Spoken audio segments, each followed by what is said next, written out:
Muy buenos días, son las 11 de la mañana en punto y a esta hora les damos la bienvenida a todos los participantes que nos acompañan a partir de este momento en la conferencia Cómo desarrollar su reglamento interno de trabajo con éxito. Soy Miguel Gelo junto con Juan David Alzate y María Mercedes López, les damos la bienvenida. Recomendación antes de iniciar la conferencia del día: si no pueden ver la conferencia en vivo, quieren consultarla una vez finalizada, pueden hacerlo en formato grabado en nuestra página web www.unipymes.com o a partir de mañana en nuestro canal de YouTube, nos encuentran como Unipymes. Nos acompaña David Giraldo, abogado, consultor y litigante externo de diferentes empresas privadas y entidades del Estado, como la Fiscalía, Superintendencia de Industria y Comercio, Instituto Distrital de Recreación y Deporte, la Agencia Nacional de Defensa Jurídica del Estado. Apoya fundaciones dedicadas a los estudios e investigaciones sociopolíticas, económicas y culturales, como la Fundación Proyectar. Es conferencista nacional e internacional. Esta conferencia se realiza en asociación con Envía, Arus, Banco de Occidente, ETB y Fundación Comeva. De esta manera y sin mayores preámbulos, le damos la bienvenida a David, quien a partir de este momento puede iniciar la conferencia. David, muy buenos días, bienvenido. Envío la invitación para compartir pantalla, confirmo en cuanto estemos viendo. Muy buenos días, Miguel. ¿Cómo está? Muy buenos días a todos los participantes. Ya estamos compartiendo pantalla, ¿cierto? No, señor, aún no la vemos. Pantalla, listo, mostrar. Ya confirmo. ¿Ahora sí? No, señor, todavía no la vemos. No me deja imprimir, no Un me deja segundo, mostrar la... un segundo, David, en ese caso yo retomo la pantalla y vuelvo a enviar la invitación. Bueno, perfecto, muchas gracias. Perfecto, ahí ya tomé la pantalla. Ahí envié la invitación, David. A ver, ¿cómo desarrollar su reglamento interno? Ya lo veo, ya veo la... Pero no me deja reaccionar, no me deja mostrar. Listo, ¿ahora sí? Ahí ya la estamos viendo. Ahora, Perfecto, David. listo. Muy buenos días, muchas gracias Miguel por esa cálida bienvenida, muchas gracias a Unipymes nuevamente por invitarme a estos espacios tan enriquecedores para todas las personas. Como bien lo dijo Miguel, mi nombre es David Andrés Giraldo, soy egresado de la Universidad Externado de Colombia y tengo varios posgrados en la misma casa de estudio. Actualmente soy socio de la compañía GBR Legal. Me pueden ubicar en mi teléfono celular, como lo ven en la pantalla, y al correo electrónico david.giraldo@gbrlegal.com. Es un placer para mí, también para mis socios, estar compartiendo este espacio con ustedes y nuevamente agradezco a Unipymes pues, por esta oportunidad que nos da, que nos brinda para socializar un tema que es tan importante como es el reglamento interno de trabajo. Nuestra charla, cómo desarrollar el reglamento interno de trabajo con éxito, está fundamentada básicamente para todas esas empresas y microempresas y pequeñas empresas que buscan tener de una u otra forma unas relaciones laborales tranquilas, armónicas, pacíficas. Pues es de vital importancia tener en cuenta que los reglamentos de trabajo son, de una u otra forma, la herramienta en virtud de la cual todos y cada uno de los empresarios y los trabajadores se van a regir. En otras palabras, es como nuestro manual de convivencia, para ponerlo en otros términos.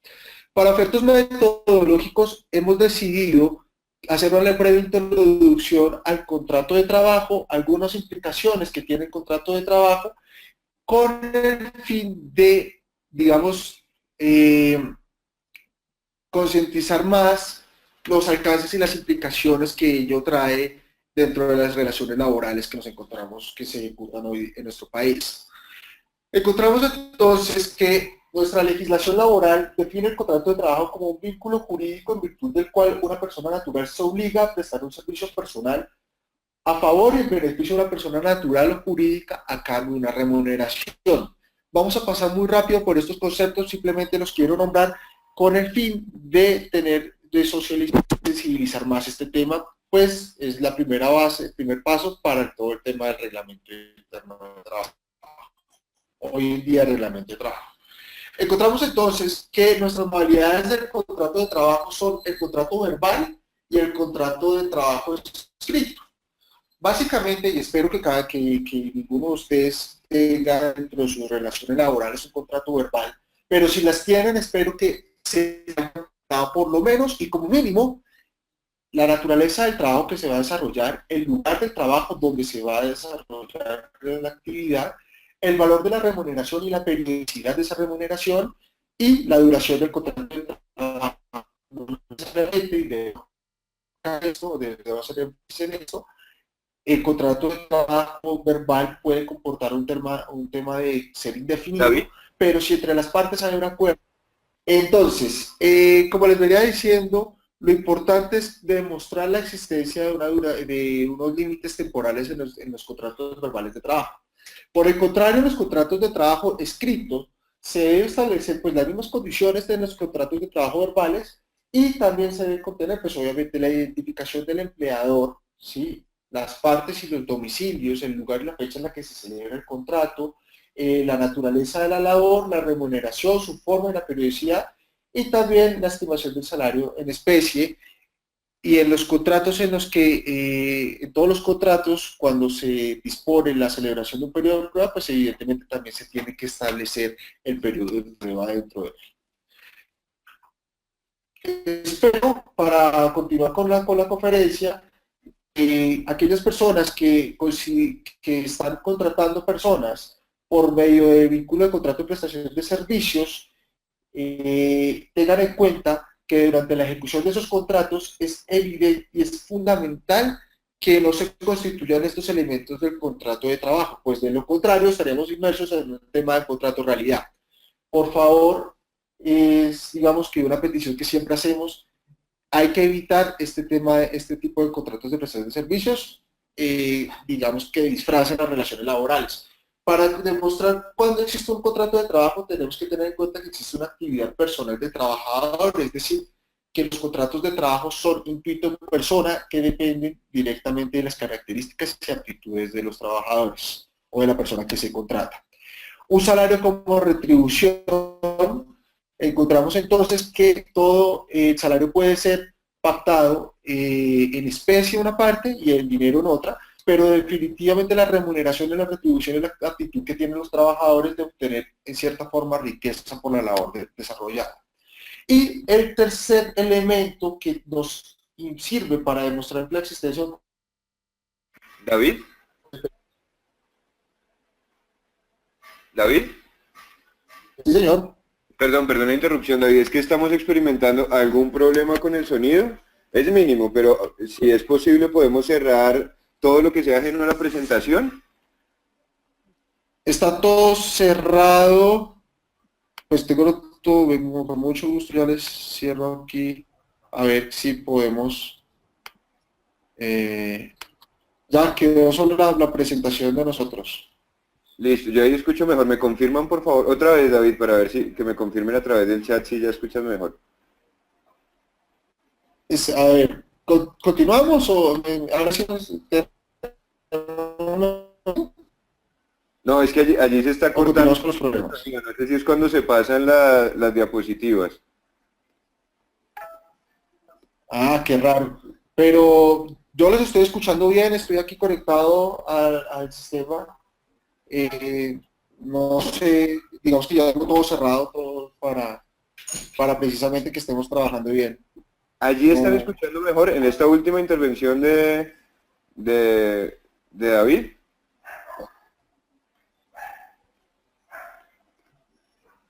Listo, Zoraida me dice que ahí está mejor. David, ¿la conexión está por cable? Sí, señor. Listo, perfecto. Allí, por favor, listo. Allí me dicen que está mejor. Perfecto, David, podemos continuar. Sí, la conexión está por cable. De hecho, aquí veo pues que todos están como en condiciones normales. Sí. En ese caso ¿Continuamos? podemos continuar, David. Bueno, continuemos. Entonces, como les venía diciendo, la subordinación o dependencia es uno de los factores o de los elementos más importantes que finalmente nos va a llevar a aterrizar en el tema de la elaboración del reglamento interno de trabajo. ¿Por qué la subordinación y dependencia es tan importante? Porque la subordinación y dependencia comporta dos elementos que son completamente indispensables dentro de la ejecución de la relación laboral. Uno es ejecutar la relación laboral con base en los postulados de buena fe, ¿m? Que encontrábamos en el artículo 1603 del Código Civil y artículo 55 del Código Sustantivo del Trabajo. Hago la referencia normativa, pero no vamos a entrar a leer la norma, pues para efectos prácticos considero que es mejor aplicar todo lo que tiene que dar ejemplos. Entonces, en este caso es muy importante que, digamos, o a quien no le ha pasado, que le solicita a la secretaria a su secretaria que le hagan el favor y le realice una determinada tarea, ¿sí? Y la secretaria en el desarrollo de su tarea se da cuenta que puede haber, digamos, la comisión de un ilícito y nunca le informa al empleador. Y después van y le preguntan, bueno, ¿y qué pasó si usted conocía? Y dice, no, usted nunca me preguntó. La ejecución de buena fe del contrato precisamente implica eso, que tanto el empleador como el trabajador se protejan, se cuiden, se cubran.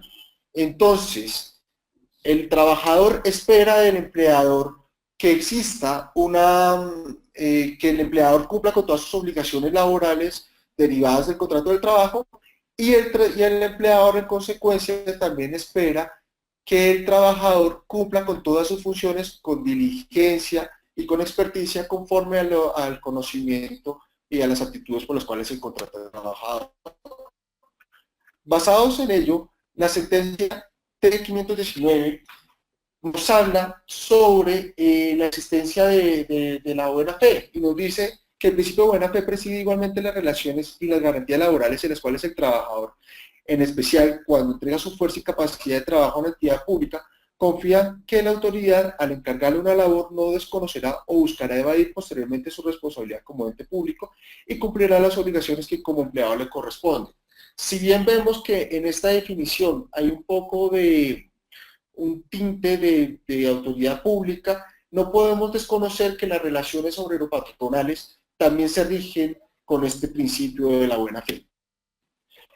Otro de los principios más importantes es el ius variandi. El ius variandi, como pueden apreciar, todos están conectados ahorita, es esa capacidad que tiene el empleador de decisiones respecto a modificar funciones o establecer unos lugares de trabajo diferentes a los que inicialmente se pactaron dentro del contrato de trabajo.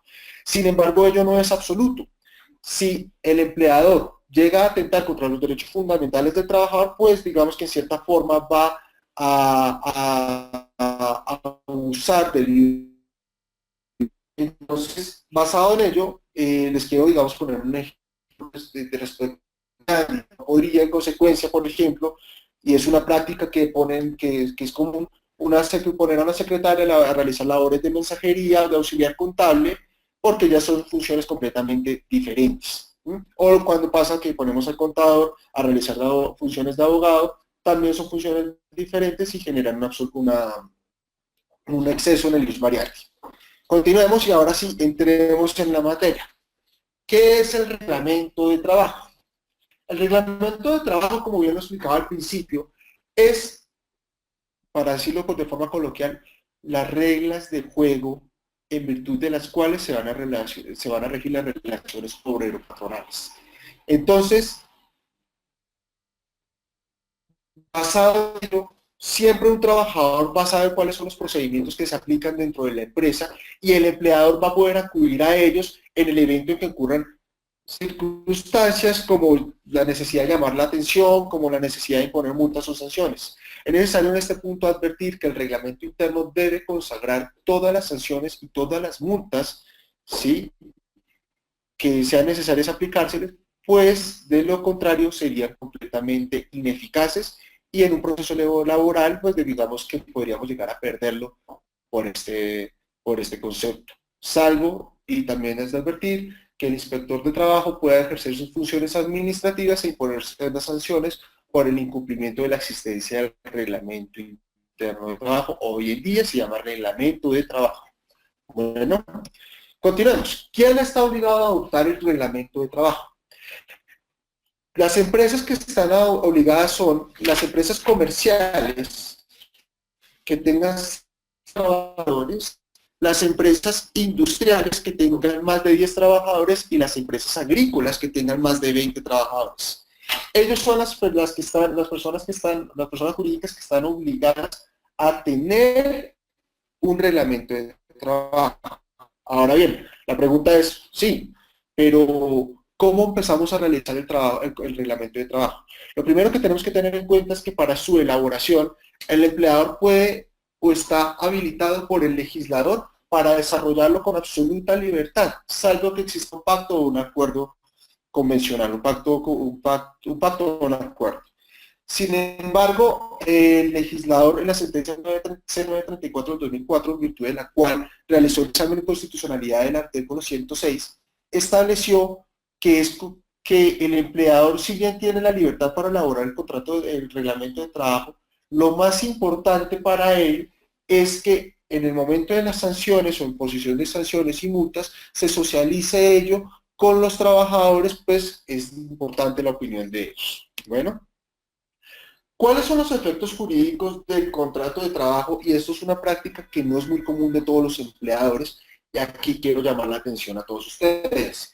Y es, el efecto jurídico radica en entregar el reglamento de trabajo junto con el contrato de trabajo. Es decir, hace parte inherente al contrato de trabajo el reglamento, y en ocasiones es una práctica que está mal hecha, mal desarrollada por parte del empleador, no se entrega el reglamento interno, el reglamento de trabajo a los trabajadores nuevos, ni se socializa a los demás trabajadores.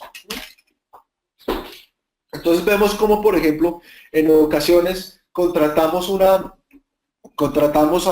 una persona, le hacemos un contrato escrito por término de 6 meses, un ejemplo, y se le entrega únicamente el contrato, o en ocasiones ni siquiera se le pone el contrato al trabajador.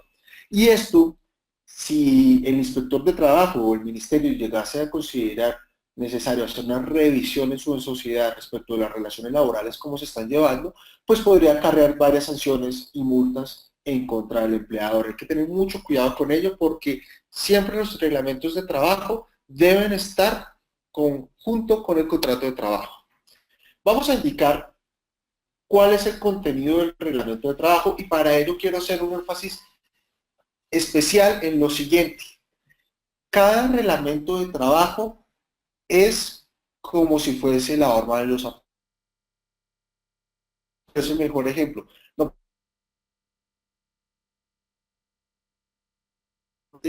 ni viceversa. Cada empresa tiene sus necesidades, cada empresa desarrolla sus actividades laborales de manera diferente. En consecuencia, cada reglamento debe estar acorde con las necesidades de la empresa. Entonces, encontramos aquí la indicación del empleador y el lugar de trabajo comprendido por el reglamento. En principio eso nos suena fácil. En principio decimos, sí, pues es evidente que tenemos aquí un empleador y el lugar. Pero también tenemos que tener en cuenta que hay empresas que tienen establecimientos de comercio o tienen sucursales en otras regiones del país. Para cada sucursal o para cada establecimiento tiene que tener publicado un reglamento de trabajo. Es el mismo, pero tiene que estar publicado, ¿vale? ¿Cuáles son las condiciones de admisión, aprendizaje y periodo de prueba? También se establece en el reglamento de trabajo, pues su finalidad es que todos los trabajadores conozcan de antemano cómo se va a aplicar esas condiciones en cualquier momento. Entonces, el trabajador que aspire, por ejemplo, a un ascenso o que aspire a realizar alguna actividad educativa o que se encuentre en periodo de prueba, pues perfectamente puede acudir al reglamento de trabajo para conocer cuáles son sus derechos y cómo se rige la empresa respecto de ellos. ¿Cuáles van a ser los trabajadores accidentales o transitorios? Es importante que un reglamento de trabajo lo contemple, pues de ello se puede derivar que esas relaciones laborales en cierta forma, como su nombre lo dice, van a ser transitorias o simplemente para cumplir una función determinada.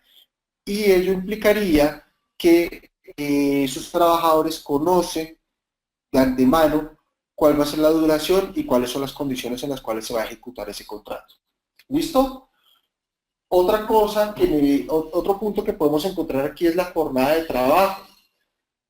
Insisto, una cosa es la jornada de trabajo de una empresa de litigios, una sociedad de litigios, una firma de abogados, y otra cosa es la forma de trabajo, la jornada de trabajo de una sociedad minera o de una empresa que tenga que tener equipos funcionando las 24 horas o una comercializadora. Cada uno tiene una jornada de trabajo diferente, luego esas jornadas se tienen que manifestar dentro del reglamento interno de trabajo. ¿Cuál va a ser la jornada adicional? Puede ser la jornada extra, los recargos nocturnos, cómo va a ser la autorización, cómo se va a llevar a cabo dichos pagos. Todo eso también se tiene que contener o está contenido dentro del reglamento de trabajo. Los días de descanso obligatorios o convencionales son necesarios también incluirse en el reglamento de trabajo. Entonces ya como vemos solo con estas primeras aproximaciones nos damos cuenta que evidentemente las empresas al desarrollar actividades comerciales diferentes, en efecto, tienen jornadas de trabajo diferentes, tienen descansos diferentes y todo ello es necesario ser regulado dentro del reglamento. Por lo cual los invito nuevamente a abandonar esa práctica de acudir a Google, por ejemplo, algunas empresas acuden a Google para bajar o descargar los contratos, los reglamentos de trabajo y básicamente lo que encontramos son reglamentos de trabajo que hacen simplemente citas o referencias normativas a código sustantivo del trabajo que en el evento de un litigio o en el evento de una inspección por parte del Ministerio de Trabajo no superarían un control por parte de dichas entidades, ¿vale? Lo mismo, salario mínimo legal o el salario mínimo convencional. Hay empresas que tienen sindicatos. Estas empresas que tienen sindicatos, pues evidentemente podrán adoptar un salario mínimo completamente diferente al legalmente establecido. Tenemos que tener en cuenta que el Código Sustantivo del Trabajo establece dentro de sus primeros artículos que lo consagrado dentro de dicha codificación es lo mínimo de derechos y deberes que caen en cabeza del trabajador y del empleador. Luego, pactar salarios por debajo de los mínimos legales o jornadas por encima de las máximas legales, pues derivarían en cláusulas ineficaces y todo ello, insisto, tiene que estar reglamentado dentro del contrato de trabajo. Lo mismo pasa con la periodicidad, no es lo mismo una empresa que tiene una periodicidad de pago de un mes a una empresa que realiza pagos a diario o a una empresa que realiza pagos quincenales. Todo ello debe estar, nuevamente insisto, contemplado en el reglamento. El tiempo y lugar donde se practican los exámenes médicos. Ustedes saben que una de las obligaciones especiales del empleador es garantizar que sus funcionarios, saber las condiciones de salud de sus funcionarios, de sus trabajadores. Luego, es importante conocer el estado de salud y en consecuencia pues el empleador puede acudir a la práctica de estos exámenes. ¿Listo? Respecto a las prescripciones de orden y seguridad, pues también es importante sensibilizar a los trabajadores en aquellos casos, digamos, de trabajos en alturas o de trabajos que impliquen un determinado riesgo, establece cuáles van a ser las condiciones de seguridad o los protocolos de seguridad que se van a manejar en las empresas. De lo contrario, el empleador estaría incurriendo una falta grave que podría ser acarrear sanciones o unas reparaciones por daños a los trabajadores que pueden ser, si se ha visto varias veces en la jurisprudencia, cuantiosas, bastante cuantiosas. Instrucciones para brindar los primeros auxilios al trabajador lesionado. Insisto, el Código Sustantivo del Trabajo es bastante proteccionista al trabajador, luego del orden que se manejen las relaciones laborales implica el éxito frente a alguna controversia. Si nosotros llegamos a tener un trabajador lesionado, tenemos que cumplir unos protocolos en virtud de los cuales se le pueden brindar esos primeros auxilios al trabajador. Eso también va dentro de reglamento interno de trabajo, la concreción de los riesgos laborales, cómo se evitan, y el orden jerárquico del empleador. Como les indicaba anteriormente, no es lo mismo una empresa comercializadora que tendrá X cantidad de jefes a una empresa minera que tendrá otras personas, un nivel jerárquico diferente. cada empresa debe manifestar dentro del reglamento interno de trabajo quién va a ser, quiénes van a ser los jefes, quiénes van a ser los jefes de recursos humanos y quiénes van a ser los encargados de manejar todo el procedimiento disciplinario. Como ven, todo ello hace parte de la materialización de la subordinación o dependencia dentro de las relaciones laborales, ¿sí?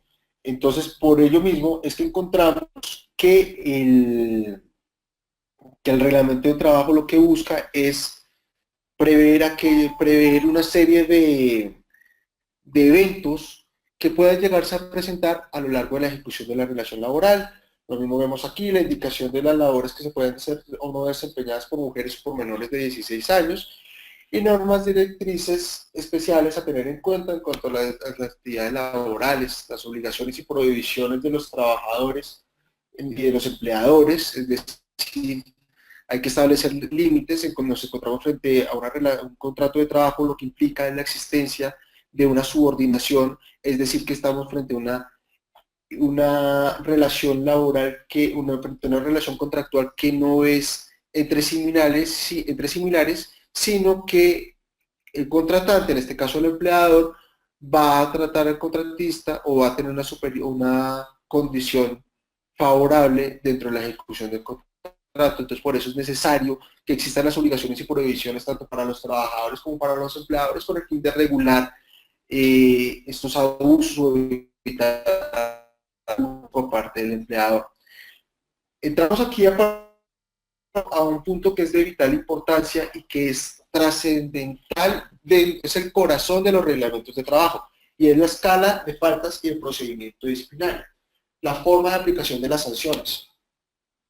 Ello nos lleva a unos temas que vamos a explicar más adelante, y es la imposición de multas, sanciones o de amonestaciones verbales escritas. ¿Quién va a ser el personal encargado de recibir esos reclamos? Las prestaciones adicionales a las legalmente obligatorias en caso de existir. En materia de la publicación y vigencia, es necesario recordarles que el Código Sustantivo del Trabajo ha derogado a partir de la Ley 1429 de 2010, la Ley de la Formalización del Empleo, todo el tema concerniente a la presentación del Reglamento Interno de Trabajo al Ministerio de Trabajo para su aprobación o su efecto al alcalde. Hoy en día, ¿cómo funciona el tema de la publicación? El empleador, según el artículo 119, está obligado a publicar en la cartelera de la empresa el Reglamento Interno de Trabajo y en la misma fecha informará a los trabajadores para que ellos la revisen y presenten las objeciones que consideren necesarias para su implementación. Además de lo que yo les indicaba anteriormente, de los efectos jurídicos, que es que el reglamento de trabajo hace parte inherente del contrato de trabajo, es necesario entonces permitirle a los trabajadores las objeciones y publicar los ejemplares del contrato, del reglamento de trabajo, en 2 copias en distintos lugares de sus empresas, con el fin que cada uno de sus trabajadores conozca la existencia del reglamento interno de trabajo. Incluso me atrevo a decir que no sobra hacer una jornada de sensibilización para los trabajadores y así dejar aún mayor evidencia de la existencia del reglamento de trabajo. Insisto, como les indicaba anteriormente, esto hace parte de la buena fe dentro de la ejecución del contrato de trabajo. Bueno, ahora sí, entremos a un tema que es muy importante. Muchas empresas y muchas empresas que asesoramos nos llegan a la oficina y me dicen, bueno, ¿qué hago con esta secretaria que me llega 10 minutos tarde, 15 minutos tarde, 5 minutos tarde al trabajo, o se me va media hora antes? ¿Cómo manejamos a estas personas? Entonces, lo primero que nosotros le decimos a estas empresas que asesoramos es, bueno, ¿cómo está el reglamento de trabajo para mirar cómo nos podemos manejar? Es evidente que es una falencia. Como les indicaba anteriormente, muchas empresas acuden a solo hacer citas normativas y no a desarrollar un reglamento de trabajo conforme a sus necesidades, o por el contrario, acuden a Google y descargan unos reglamentos de trabajo que no están de acuerdo con sus necesidades. Entonces, Lo primero que tenemos que tener en cuenta es que nuestro legislador le da la facultad a todos los trabajadores, a todos los empleadores, discúlpenme, de imponer sanciones a los trabajadores siempre y cuando se cumpla el debido proceso y esas sanciones no atenten contra los derechos fundamentales de los trabajadores. Es muy importante tener en cuenta ello. No podríamos entonces someter a un trabajador o ponerle una sanción de que ahora en adelante va a recoger, va a lavar los carros a todos los miembros a todos los trabajadores de la empresa. Eso sería una sanción desbordada y sería una sanción que implicaría algunas sanciones legales o amonestaciones y multas por parte de tanto del inspector de trabajo como en consecuencia también del juez laboral. Entonces, siempre es necesario que en materia de sanciones las mismas sean proporcionadas y acorde a los derechos fundamentales. En todo caso, como se los advertí anteriormente, no puede existir una sanción sin que haya sido previamente establecida o estipulada por el reglamento interno de trabajo. Bueno, entonces, el empleador está facultado para este procedimiento disciplinario participe a multas o amonestaciones verbales en contra de aquellos trabajadores que incurren en actividades que pueden ser constitutivas de infracciones. Lo mismo, insisto, el incumplimiento de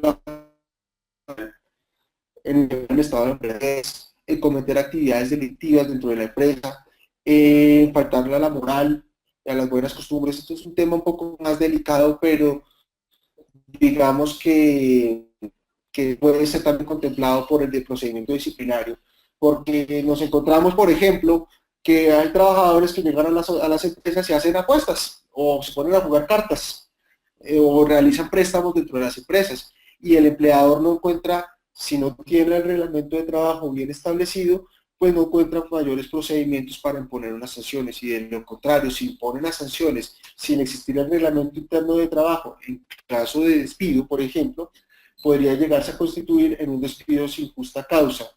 Entonces ello evidentemente acarrearía una serie de multas en contra del trabajador. Es muy, muy importante la existencia del procedimiento disciplinario para evitarnos esta clase de contingencias. Insisto, cuando vamos a buscar, por ejemplo, la consecución de un despido con justa causa, lo primero que se hace necesario es, lo primero que se revise la existencia del procedimiento como tal, para ver si se cumplió o no se cumplió. Es necesario recordarles a ustedes que tanto la jurisprudencia ha sido enfática que el incumplimiento de un debido procedimiento disciplinario dentro de las relaciones laborales acarrea o deriva el despido en un despido sin justa causa. Entonces, por ello quiero ser enfático en esto, en este punto, y es que la capacidad sancionatoria del empleador está consagrada por el legislador, pero esa capacidad sancionatoria no puede ser contraria a los derechos fundamentales de los trabajadores. Y también les tenemos que permitir a ellos todo el tema de las objeciones, ejercer su derecho de contradicción y en consecuencia poder participar e incluso recurrir, interponer recursos en decisiones adoptadas por los superiores. Basados en ellos, quiero que tengamos en cuenta que hay unos principios en la capacidad sancionatoria que no pueden ser violados, y es el principio de favorabilidad, el principio de legalidad y el principio de demostrabilidad. ¿Qué son estos principios? Básicamente lo que buscan es garantizarle al trabajador un debido proceso y el derecho de contradicción. No podemos imponer penas o sanciones sin que hayan sido previamente estipuladas por parte del empleador dentro del reglamento interno de trabajo. Entonces, digamos, no podríamos inventarnos en el evento de un trabajador que abusa de las bases de datos de su empresa, una sanción, una multa que no haya sido estipulada por parte dentro del reglamento interno de trabajo, que ello acarrearía un exceso por parte del empleador. ¿Listo? ¿Cómo es el procedimiento entonces disciplinario? Se le comunica al empleador, al trabajador, discúlpenme, se le comunica el inicio del proceso, la formulación de los cargos que se le imputan y el traslado de las pruebas que pesen en su contra. Para ejercer el derecho de defensa y la decisión definitiva por parte del empleador o representante. Ahí va más o menos un procedimiento sumario, un procedimiento corto, un procedimiento bien hecho. De todas formas, quiero indicar o resaltar que dentro del término para ejercer el derecho de defensa, el trabajador tiene todas las facultades para presentar las pruebas que lo benefician y controvertir las pruebas que existen en su contra. Puede presentar descargos y puede presentar alegaciones.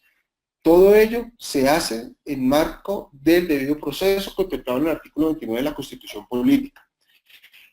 Otra cosa que es demasiado importante tener en cuenta es que la imposición de la sanción, como les indicaba anteriormente, es proporcional, pero debe existir una doble instancia. Es decir, que si el jefe de recursos humanos es el que impone la sanción, debemos tener contemplado, como les indicaba anteriormente, en el reglamento del trabajo, quién va a ser el superior que va a recibir el recurso de apelación en contra de la sanción impuesta por el empleado. ¿Listo? Procedimiento laboral, procedimiento disciplinario laboral. Encontramos entonces que hay varias clases de sanciones, los eventos en los que surgen y cuáles son las características de cada uno con sus límites. Entonces,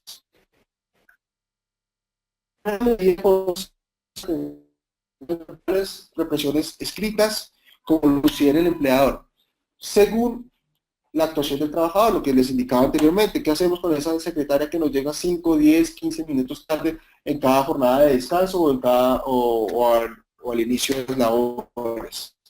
Se pueden imponer estas llamadas de atención.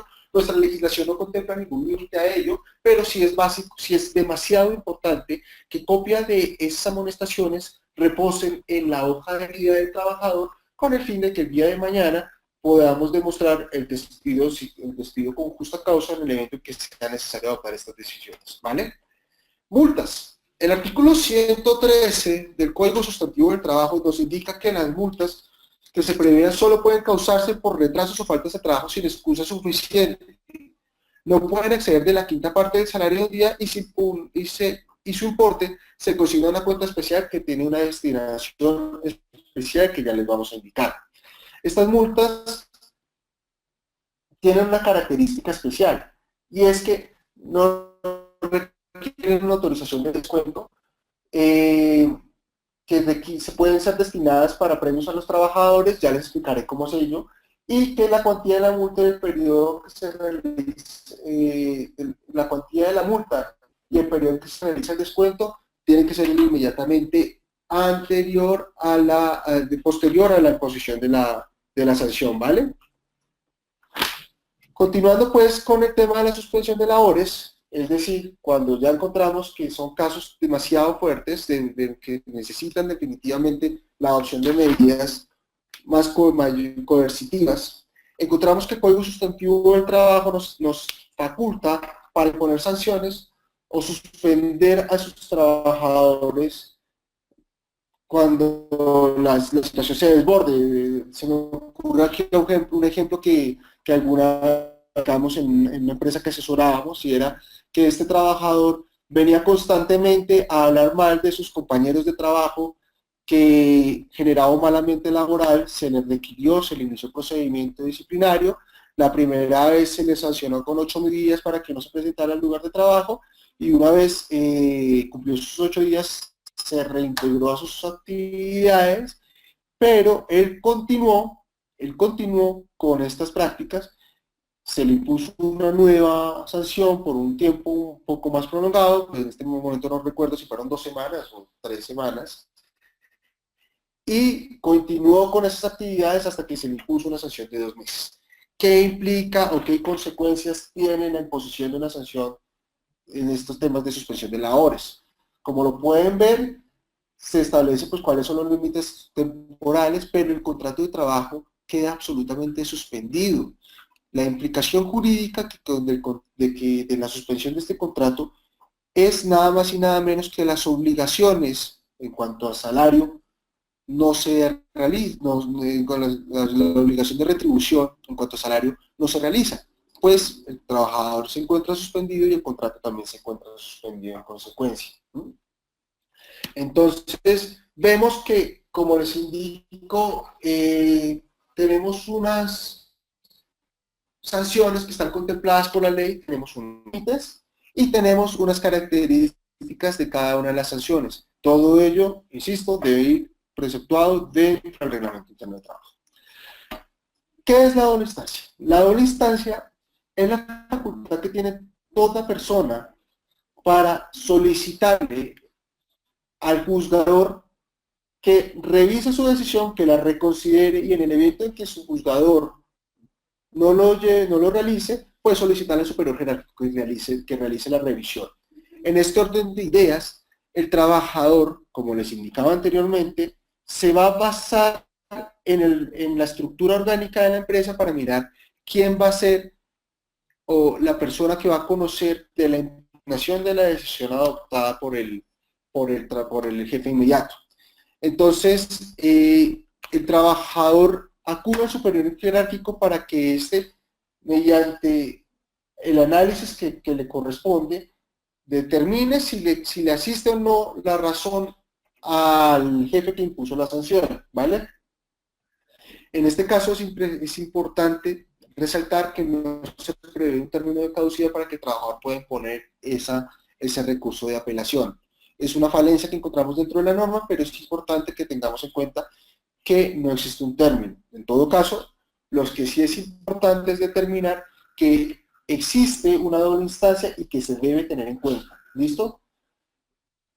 Una vez se aplica la doble instancia, únicamente se puede acudir al juez o arbitraje en caso que no concurran las formalidades previstas en el Código Sustantivo o en el reglamento de la convención, lo que les indicaba yo anteriormente.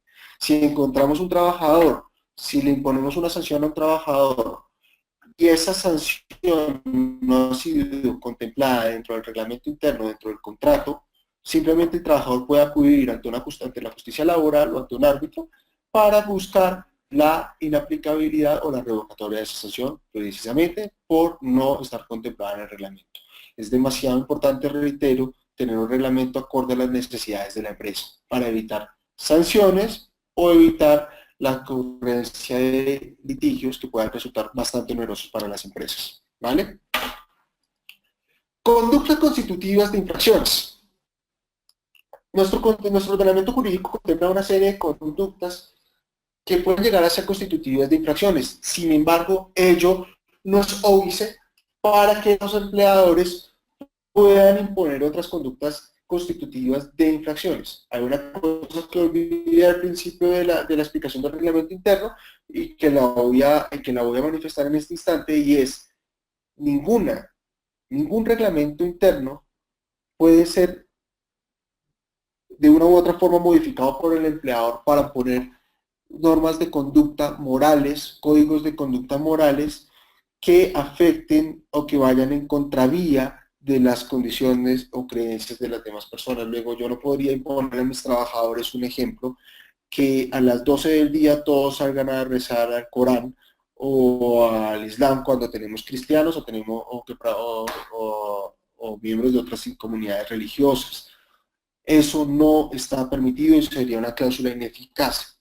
De resto, podríamos imponer, pues, digamos, todo lo que esté conforme a los límites legales. Entonces, las conductas constitutivas de las infracciones laborales son aquellas que están contempladas en el Código Sustantivo del Trabajo, como les hablábamos ahorita, no robar, llegar en estado de embriaguez, actuar sin la debida diligencia en el momento de cumplir sus labores, que eso nos pasa, y díganme a quién no le ha pasado que llega y le solicita a su secretaria, a su trabajador, inmediatamente, mano derecha, por así decirlo, que le realice una determinada actividad y le contestan, no la pude hacer, y preguntan, bueno, ¿y por qué? No, pues porque no encontré nada, o porque no pude, o porque no quise.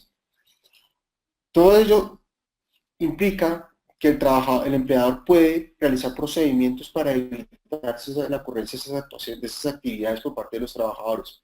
Como estamos aquí en una conferencia dirigida directamente a empresarios, a emprendedores, lo necesario que ustedes deben tener en cuenta es que el éxito de las relaciones laborales es el orden con el que se lleve. Y el orden implica que todas las conductas constitutivas de infracciones pueden ser reguladas dentro del reglamento interno de trabajo y ello colabora directamente con la armonía de sus trabajadores dentro de la empresa.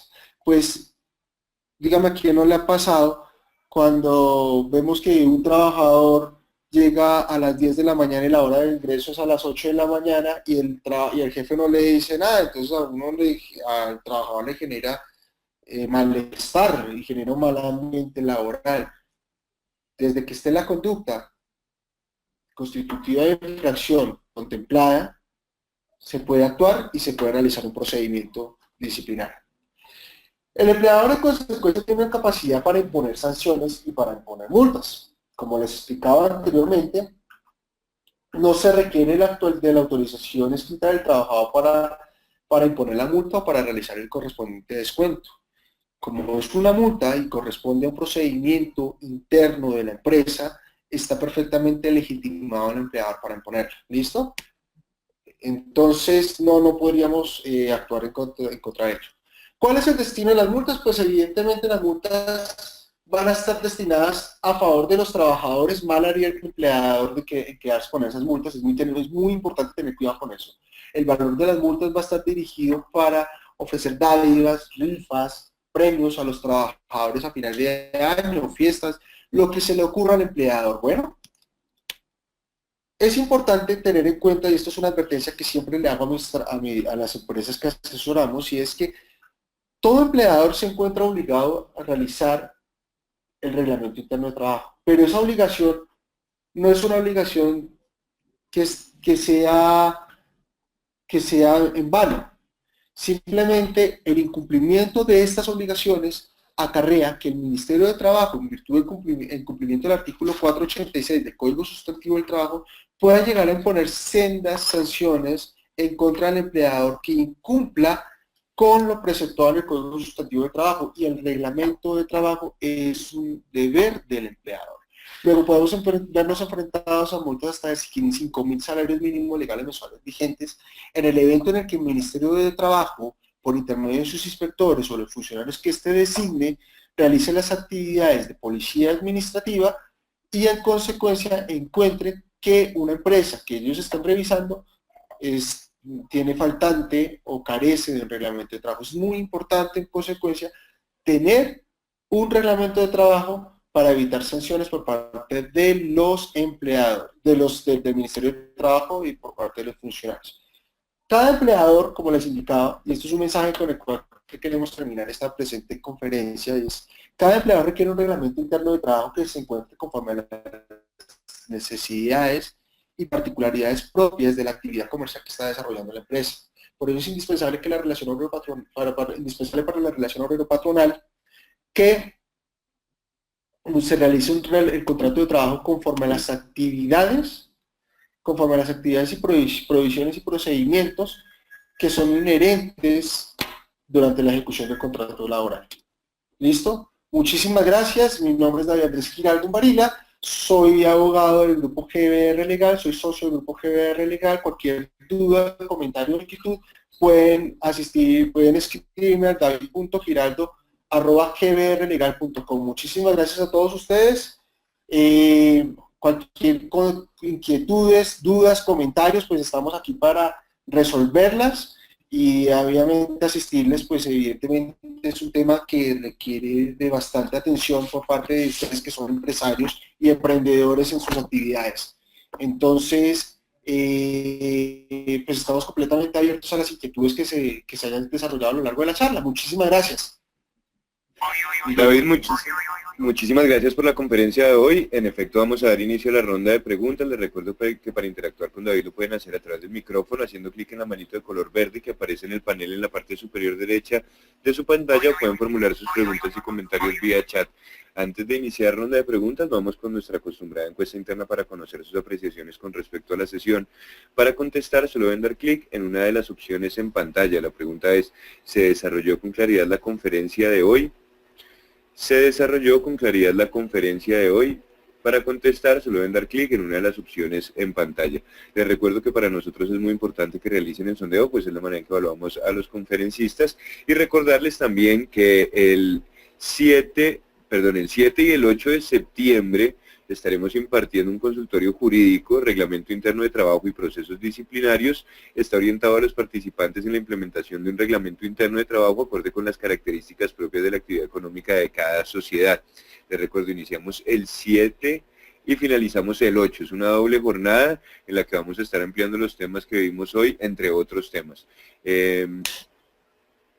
Un asesor de Unipymes se estará contactando con todos ustedes para que conozcan más con respecto al consultorio jurídico. Sin embargo, en un momento les voy a mandar a través del chat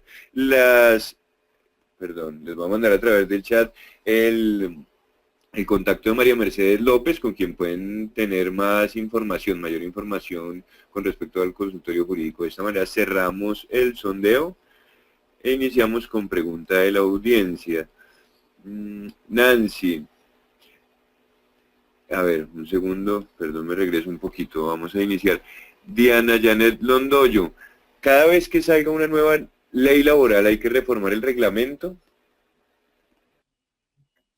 Diana, muchas gracias por tu pregunta. Lo importante no es que cada vez que salga una ley laboral se reforme el reglamento. Lo importante es tener el reglamento conforme a las condiciones del Código Sustantivo del Trabajo y completamente vigente conforme a las sanciones que se le quieren imponer. Ocurre en ocasiones que, digamos, se modifica, pero se prefieren normas que no necesariamente tengan que afectar el reglamento interno de trabajo, y en ese orden de ideas pues no sería necesario modificar el reglamento. Lo que sí es importante es que cuando se prevé, por ejemplo, un cambio de jornada, por ejemplo, un cambio de jornada, por ejemplo, como sucedió ahorita recientemente que se cambió el horario nocturno, pues si afecta directamente a tu reglamento interno, sí es necesario cambiarlo. Pero, insisto, no todas las modificaciones normativas implican un cambio en el reglamento interno. Muchas gracias. Gracias, David. Le abro el micrófono a Maribel Villarejo, perdón. Maribel, buenos días. Maribel, bienvenida. Bueno, no pudimos establecer comunicación con Maribel a través del chat. Pregunta de Diana Janet Londoño. En el reglamento puedo colocar que si el empleado daña las herramientas o daña vehículos, ¿puede descontar parte del valor del daño? En efecto, en el reglamento se puede solicitar ello, se puede imponer dicha sanción. Pues también lo está contemplando el Código Sustantivo del Trabajo, que es un deber del trabajador conservar las herramientas que se le entregan para desarrollar la actividad o la función por la cual se contrató. Entonces sí se puede realizar. Muchas gracias. Gracias, David. Continuamos con pregunta de Hugo Hernán Niño. Tengo entendido que la Corte Constitucional dijo que cuando un trabajador se presenta a su sitio de trabajo bajo el efecto de bebidas alcohólicas, el empleador no puede despedirlo. ¿Es cierto? Si es así, ¿el reglamento puede contener sanciones que irían en contravía de lo expresado por la Corte Constitucional? Es correcto. La Corte Constitucional recientemente se pronunció sobre los trabajadores que llegan en estado de embriaguez a su lugar de trabajo. Es necesario resaltar que una de las condiciones que estableció la Corte Constitucional es que si el trabajador se presenta en estado de embriaguez al lugar de trabajo, ese estado de embriaguez no puede afectar o no está susceptible de afectar el normal desarrollo de las actividades de sus compañeros de trabajo y de la empresa como tal. Por el contrario, si un trabajador se presenta en estado de embriaguez y afecta de manera importante las labores de la empresa, pues evidentemente podría acarrear las sanciones contempladas dentro del reglamento, dentro del código sustantivo, incluso llevarse hasta el despido con justa causa. Entonces, el pronunciamiento de la Corte Constitucional no es tan absoluto y se tiene que tener en cuenta en ese entendido, y es que la susceptibilidad del trabajador de afectar las labores por parte del trabajador en estado de embriaguez. Bueno, muchas gracias. Gracias, David. Les acabo de compartir el contacto de María Mercedes López para quienes estén interesados en el consultorio jurídico del 7 y 8 de septiembre. Pregunta Viviana García, ¿para empresas de menos de 5 trabajadores el reglamento de trabajo es exigido? No, señora Viviana. Realmente la norma lo que nos indica es que el mínimo es de 5 trabajadores. Lo que sí es necesario es que tengas en cuenta que tus trabajadores, que menos de 5, deben estar debidamente vinculados por medio de un contrato de prestación, contrato laboral, y en ese contrato laboral se puede establecer algunas condiciones de materia disciplinaria, ¿vale? Muchas gracias, David. Continuamos con pregunta de Paula Arango. Cuando realizo la modificación del reglamento, ¿debo capacitar a todo el personal en este tema? Paula, muchas gracias por tu pregunta. Como lo manifesté a lo largo de la conferencia, las modificaciones, la publicidad del reglamento de trabajo se debe llevar a cabo por 2 vías. La primera, la publicación de los reglamentos en 2 lugares visibles, y la otra es una socialización. Yo lo que les comentaba es que es importante, si bien no es una exigencia normativa, es importante socializárselo a los trabajadores. Luego, si tú tienes la necesidad de modificar el reglamento interno de trabajo, la mejor forma que puedes, o la sugerencia la sugerencia de cumplimiento de la norma es publicarlo en 2 lugares visibles de tu empresa o de las sucursales que tengas. ¿Listo? Muchas gracias. Continuamos, David, con Jorge Mario Robles. Buenos días. Para realizar un llamado de atención por llegadas tarde o por no usar el uniforme, ¿se debe hacer el debido proceso? Muchas gracias, Jorge Mario. En efecto, como se manifestó a lo largo de la conferencia, es necesario escuchar el descargo al trabajador, escucharle, indicarle que se va a iniciar una actuación y que en consecuencia se le va a escuchar para saber cuáles son las razones por las cuales se está llegando tarde. Ocurren 2 cosas, y es que puede llegar tarde la primera vez, caso en el cual pues un llamado de atención, una amonestación nos sirve para manejar las cosas, y digamos que se puede manejar en esa forma. Pero ya cuando la situación es reiterativa, si es necesario aplicar un debido procedimiento, ello pues nos faculta o nos habilita para imponer las sanciones que considere el empleador y que se encuentren reglamentadas en el reglamento. Muchas gracias. David, muchísimas gracias por la sesión de hoy. Infortunadamente, por cuestiones de tiempo no podemos seguir resolviendo preguntas en vivo. Sin embargo, en pantalla tienen correo al que le pueden hacer llegar a David las inquietudes que no pudimos resolver en línea o las que surjan a partir de la sesión. Y recordarles que en septiembre 7 y 8 vamos a hacer un consultorio jurídico para ampliar el tema. Gracias. David, en nombre de la Escuela Empresarial Latino Unipim nos expresamos nuestro agradecimiento a ustedes, señoras y señores. Les damos las gracias por su permanencia y atención. El miércoles 9 de agosto continuamos con la conferencia Cómo prevenir el lavado de activos, fraude y corrupción en su área de trabajo con la experta Dayan Riaño. Unipim en la Escuela Empresarial Latina les desea un feliz día. Hasta pronto.